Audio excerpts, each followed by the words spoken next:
مومنو، میں تم کو ایسی تجارت بتاؤں جو تمہیں عذاب علیم سے نجات دے؟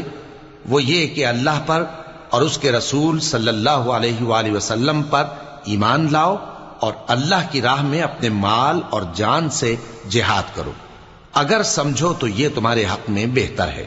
وہ تمہارے گناہ بخش دے گا اور تم کو جنت کے باغوں میں جن کے نیچے نہریں بہ رہی ہیں اور پاکیزہ مکانات میں جو ہمیشہ کی بہشت میں ہیں داخل کرے گا۔